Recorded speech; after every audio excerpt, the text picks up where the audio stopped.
All right, well, we're on the hill above a little 5-room villa, 5 little rooms surrounding a courtyard, protecting the courtyard from the wind.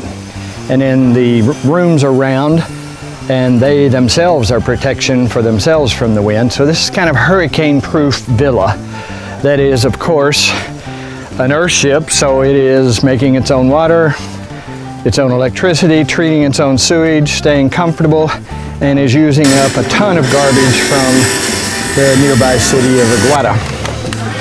And we're looking down into the middle of the courtyard now. These are the rooms being built.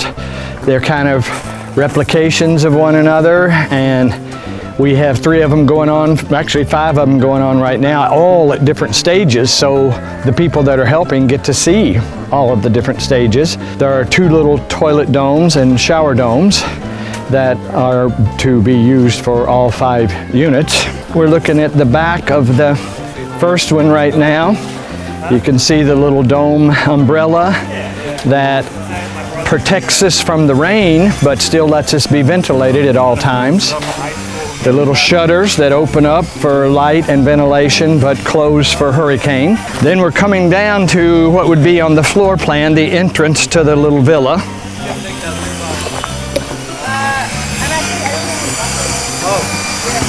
There will be another bathroom and shower cylinder dome here.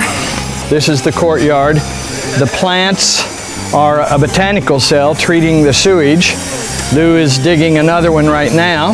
So there will be these laced through the whole courtyard, completely containing and treating all of the sewage and recycling it to keep growing plants and keep flushing with. Over there in the distance is one of the cisterns. There'll be 4 of those.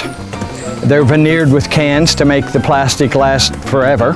These are the unfinished rooms being built. So you can see the tire structure. It's just pounded tires with this roof structure, which is a ferro cement vault with steel and metal lath. That's the way they're all built. Tire structure, ferro cement vault. They all open to the inside so that they're turning their backs to the outside hurricane winds. And this courtyard is protected, and of course, these domes, these things can't blow away. In a hurricane. In a hurricane.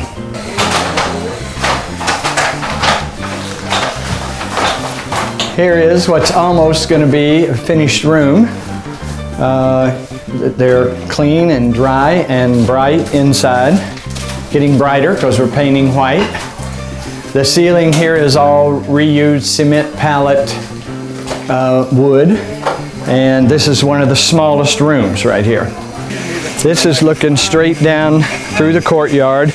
This will be a little sitting living area between the 2 planters, which of course eat sewage as well as grow plants. And they will be going on down the hill, and you can see the 2 big rooms down here with their entrances, the 2 medium-sized rooms and the little room. This is, if you look in there, you can see the shower head. It's a shower, open air shower, draining into the botanical cell. And the toilet, unfinished on the inside, but ventilated, and it's setting right over its septic tank, and it has effluent going into the planter. The way the planters work is they're rubber lined, and they cascade down the hill, taking the water all the way down to the bottom. We, with solar pumps, bring it back up and recircuit through the plants all day long, because each cell is a pit that's rubber lined. So none of the sewage goes into the nearby river. It's all contained and used and reused. And it creates all the greenery inside.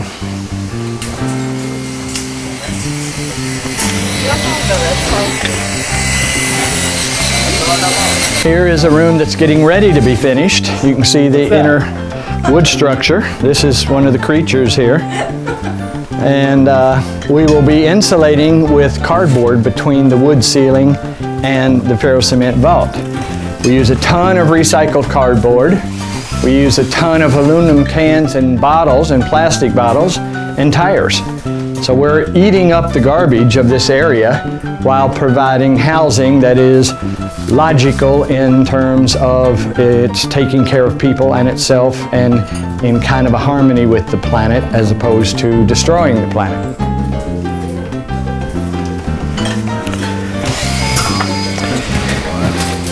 Here is, for one side of the compound, the power and water system.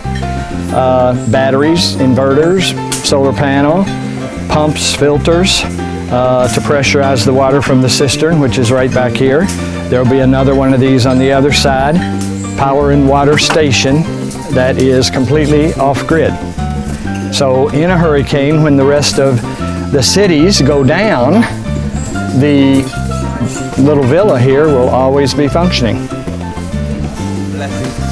And the idea is if we can demonstrate this and show this to other people on the island, they're not going to be vulnerable anymore. They're going to do this for themselves, and it doesn't matter what happens with politics, our business, our natural disasters. They are managing to take care of themselves this way.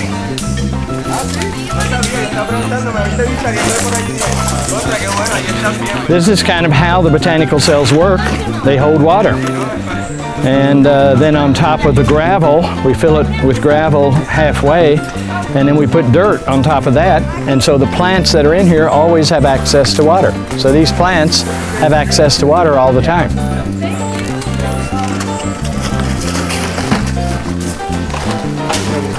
This is a less finished unit that is about to get plastered today.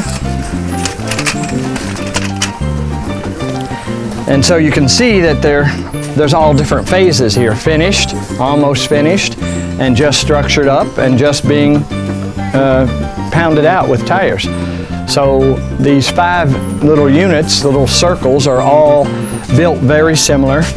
We're even learning as we do this how to keep them cooler and cooler. We're bringing in more ventilation techniques, and they are going to be without air conditioning, very comfortable, and have plenty of electricity and water. It's going to be a completely self-sufficient villa.